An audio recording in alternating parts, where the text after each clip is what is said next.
Je veux que tu te souviennes d'un moment très précis. La dernière fois que tu as regardé ton solde Wave, Orange Money, peu importe, le chiffre que tu as vu. Est-ce que tu t'es déjà demandé juste une seconde ce qui se passerait si cette application disparaissait demain matin? Pas de façon catastrophiste, juste la question, est-ce que tu t'es déjà posé? Parce que si tu as de l'argent sur Wave, sur Orange Money, MTN Momo, sur Move Money et j'en passe, tu te poses peut-être cette question en silence et personne ne te donne une vraie réponse. Aujourd'hui, on va donc te donner la vraie réponse, une réponse légale, réglementaire et même concrète. On va aussi parler de quelque chose que personne n'aborde, les scénarios où ton argent peut être en danger, pas parce que Wave ou autre fait faillite, mais pour des raisons beaucoup plus courantes et beaucoup plus proches de ta vie quotidienne. Chaque jour en Afrique, des millions de jeunes envoient de l'argent, paient des factures, reçoivent un salaire et souscrivent même à une assurance. Et la plupart ne comprennent pas vraiment ce qui se passe derrière ni les règles du jeu. Pas parce que nous n'en sommes pas capables, mais parce que personne n'a vraiment pris le temps de nous expliquer. Ce temps-là, c'est exactement ce que je prends chaque lundi 8h30 JMT. Moi, c'est Gisèle Noupa, titulaire d'un master en finance internationale et passionnée de finance digitale. J'ai créé Jeunesse Afritech tout simplement parce que je crois que la jeunesse africaine francophone, peu importe son niveau d'études, mérite de comprendre cette nouvelle forme de finance qui redessine son quotidien, clairement, honnêtement et depuis sa propre réalité. Chaque épisode, on décortique ensemble un morceau de ce système géant, les paiements, les transactions, les technologies qui déplacent l'argent dans le monde et transforment ainsi notre continent à une vitesse que personne n'avait anticipée. Pas pour nous faire peur, pour nous donner le pouvoir sur la bonne information et d'en profiter pleinement. Alors installe-toi, enregistre déjà cet épisode et rassure-toi de l'écouter jusqu'à la fin. Commençons déjà par se poser cette question. Est-ce que Wave peut faire faillite? Oui, totalement oui. Comme toute entreprise privée d'ailleurs, Wave peut un jour ne plus être viable économiquement, elle peut perdre des investisseurs ou même faire face à une concurrence écrasante et même d'ailleurs prendre des mauvaises décisions stratégiques. On a vu ça dans d'autres secteurs, des startups africaines qui semblaient solides ont fermé du jour au lendemain. On a l'exemple de Jumia qui a failli fermer. On a Bold Food qui a quitté plusieurs pays africains. Et dans la fintech mondiale, on a aussi Wirecard, l'une des plus grandes fintech européennes qui s'est effondrée en quelques semaines, emportant les millions de fonds de clients. Donc oui, la faillite d'un opérateur de mobile money est possible, mais voilà ce qui est différent en Afrique de l'Ouest notamment par l'exemple de Wave et c'est là que ça devient vraiment intéressant. Quel est donc le mécanisme qui protège notre argent? La BCAO, la Banque centrale des États de l'Afrique de l'Ouest, a prévu quelque chose de très précis pour protéger les utilisateurs du mobile money. Ça s'appelle le cantonnement et c'est probablement le mécanisme financier le plus important que tu ne connaissais pas. Et t'inquiète, je suis là. Voilà comment ça marche. Quand tu mets par exemple 50 000 sur ton compte Wave, cet argent-là ne reste pas dans les serveurs de Wave. Wave ne peut pas l'utiliser par exemple pour ses propres dépenses ou même pour payer ses employés et même peut-être financer sa croissance, etc. Mais la loi précise à l'instruction numéro 008, vous aurez tous les détails en commentaire ou dans la barre d'infos. La BCAO article 32 oblige Wave à déposer 100% de cet argent dans un compte bancaire spécial séparé des comptes de l'entreprise et ouvert auprès d'une vraie banque commerciale agréée. J'insiste sur ce mot agréé. Ce compte s'appelle donc le compte de cantonnement. Pour tous ceux qui utilisent Wave par exemple, vous pourrez voir en bas de l'application la banque de référence de Wave et même sur la carte, lorsque vous effectuez des transactions, vous savez par quelle banque est-ce que cette transaction-là passe. Donc c'est là-bas que Wave garde son argent et c'est son compte de cantonnement. Concrètement, c'est ton argent qui est dans ce compte-là, pas dans des bureaux de Wave. On peut croire que Wave, c'est une banque et que c'est à l'intérieur de laquelle elle garde notre argent. Alors que non, c'est pas dans les poches des fondateurs non plus. C'est pas eux qui possèdent tout l'argent de tous ceux qui ont des comptes Wave. Dans une banque physique, c'est là que la banque ou bien la trésorerie de Wave se trouve. Et si Wave fait faillite demain, ce compte-là de cantonnement est hors de portée des créanciers de Wave.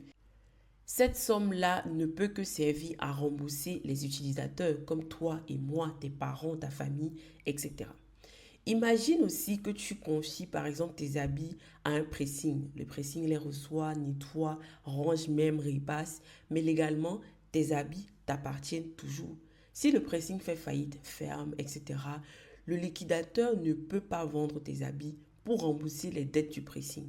Il doit te les rendre avant de liquider ce qui appartient vraiment au pressing. C'est la même chose avec ton argent sur Wave. C'est exactement pareil. Wave est le pressing, l'argent t'appartient, il est gardé dans un endroit sécurisé qui ne peut servir qu'à te le rompre. Et là, tu pourrais avoir cette question-là et me dire par exemple, ok Gisèle, c'est écrit dans la loi, mais est-ce que ça marche réellement, concrètement? La réponse que je peux donner, c'est que en théorie, c'est vrai. En pratique, ça n'a jamais vraiment été testé à grande échelle, par exemple dans la zone UMOA, parce que aucun opérateur jusqu'ici, majeur en tout cas, n'a encore fait faillite dans la zone. Mais on a un cas réel à regarder. La faillite de Wirecard en Allemagne en 2020. Vous pourrez aller consulter le documentaire, je crois, si je ne me trompe pas, sur YouTube ou sur Netflix. Wirecard était une fintech géante qui gérait des fonds pour des millions de clients. Quand elle a fait faillite, les clients qui étaient passés par des établissements de paiement correctement cantonnés ont récupéré leur argent. Ceux qui n'étaient pas dans des structures cantonnées ont tout perdu, littéralement tout perdu. La différence entre récupérer son argent et tout perdre, c'est justement là que se situe le cantonnement. En UMOA, la BCAO impose ce mécanisme-là à tous les établissements de monnaie électronique, donc Wave, Orange Money, MTN Momo, Move Money, tous, sans exception. C'est une condition non négociable pour avoir le droit d'opérer. Ce n'est donc pas une promesse marketing, c'est une obligation légale dont la BCAO vérifie le respect assez régulièrement d'ailleurs. Pour tous ceux qui m'écoutent depuis le Cameroun, le Congo, le Gabon, le Tchad, la RCA ou même la Guinée équatoriale, la zone CEMAC, vous n'êtes pas oubliés. Alors pas du tout. Le mécanisme équivalent existe. Il est encadré par la BEAC, la Banque des États de l'Afrique centrale, et par la COBAC, la Commission bancaire de l'Afrique centrale. Le règlement numéro 4/18/CEMAC encadre les services de paiement et impose aux opérateurs de mobile money les mêmes principes de ségrégation des fonds. MTN Momo Cameroun, Orange Money Cameroun, etc. Tous opèrent sous ce cadre-là. La logique est la même. Ton argent doit être séparé de celui de l'opérateur. Maintenant, l'honnêteté que peu de gens ont le courage d'avoir, c'est d'expliquer ou bien de faire comprendre aux jeunes ou à la population que le cantonnement est une protection solide, mais il a des limites. Et les connaître, c'est être vraiment informé. Déjà, la première limite que j'ai pu constater, c'est la qualité de la banque qui reçoit les fonds. L'argent est certes cantonné dans une banque, mais quelle banque?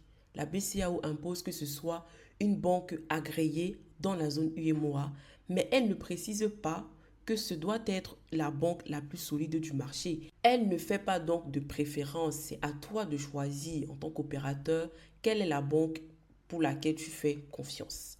Donc là, il y a un problème qui se pose. Prenons le cas de Wave qu'on connaît tous. Si Wave a son argent dans une banque régionale, cette banque-là, par exemple, traverse une crise. Dans ce cas, ton argent est protégé de la faillite de Wave. Mais est-il protégé de la fragilité de cette banque? En théorie, les dépôts bancaires sont aussi encadrés. Il existe des fonds de garantie de dépôt dans la plupart des pays de la zone UEMOA et même dans la zone CEMAC, mais leur capacité à rembourser des milliards de francs CFA en cas de crise simultanée est très limitée. Ce scénario-là donc est peu probable, mais il existe et le connaître, c'est être très honnête. Donc choisissez les opérateurs en fonction aussi des banques dans lesquelles ils ont leur argent. C'est important. C'est vrai qu'on n'y pense pas directement, mais le connaître, c'est faire le bon choix. Par la suite, nous avons aussi un problème au niveau du délai de récupération en cas de faillite. Même si le cadre légal te protège et ainsi de suite, récupérer ton argent après une faillite prend du temps. Il y a des procédures judiciaires, des liquidateurs, des délais légaux. Dans les meilleurs scénarios, plusieurs semaines et peut-être même des mois, des années.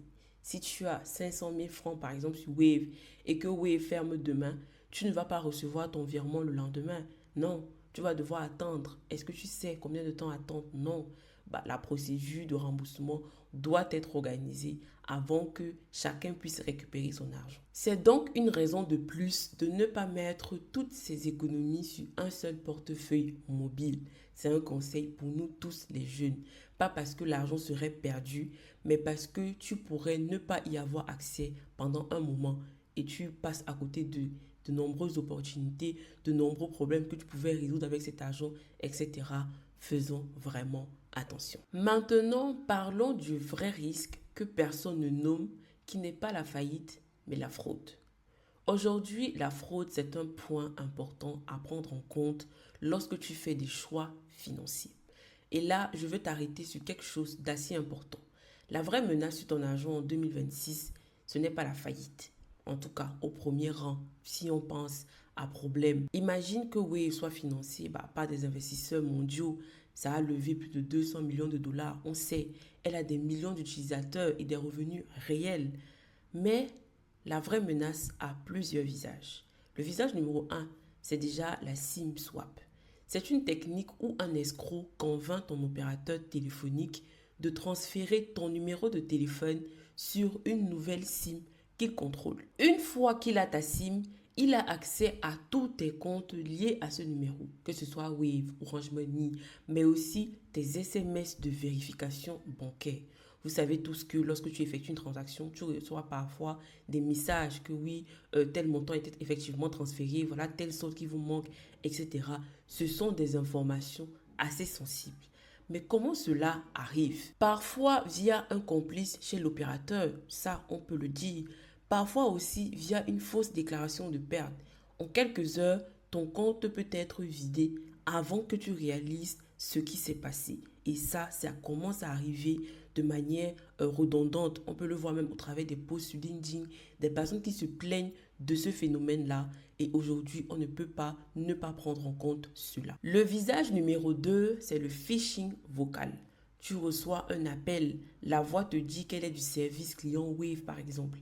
Elle te dit qu'il y a un problème sur ton compte et te demande ton compte PIN pour sécuriser ton compte. Et tu le donnes parce que tu as peur, parce que tu es en panique. Beaucoup de personnes ont déjà fait face à cela et moi aussi, quand j'étais encore au Cameroun, des personnes qui se font passer pour le service client et qui peuvent utiliser tes informations que tu vas leur donner sans forcément savoir vraiment leur identité ou est-ce qu'ils ont même eu ton numéro, etc. Il y a beaucoup de cas de ce genre, donc vraiment faites attention à toutes ces informations que vous pourrez partager au travers de votre téléphone. Wave ne te demandera jamais ton code PIN par téléphone, ni Orange, ni aucun opérateur sérieux en tout cas. Si quelqu'un te demande ton PIN, ton PIN, c'est un escroc. Ça, automatiquement, bloque la personne, supprime ou même alerte les responsables. Le visage numéro 3, ce sont les faux agents. Dans les marchés, les rues, partout où on va, il arrive que de faux agents de mobile money proposent d'aider à des dépôts ou des retraits. Surtout pour des personnes moins à l'aise avec les téléphones, nos grands-parents qui sont au marché, nos parents, des personnes qui n'ont pas vraiment de connaissances sur le mobile money. Ces agents-là, ces faux agents-là, prennent de l'argent et ne déposent jamais rien. C'est important que nous mettions au courant nos parents, nos familles qui travaillent dans des zones assez reculées, qui n'ont pas vraiment de connaissances sur ce domaine-là, de faire vraiment attention. Ces trois menaces-là sont infiniment plus probables que la faillite de Wave. Et contrairement à la faillite, elle ne te rembourse pas. Il n'y a aucun moyen, aucun mécanisme de remboursement dans ces cas-là. Parce que c'est toi qui as volontairement, entre guillemets, donné accès à ton compte, même si tu ne savais pas, même si on t'a arnaqué, même si des gens se sont fait passer par des agents.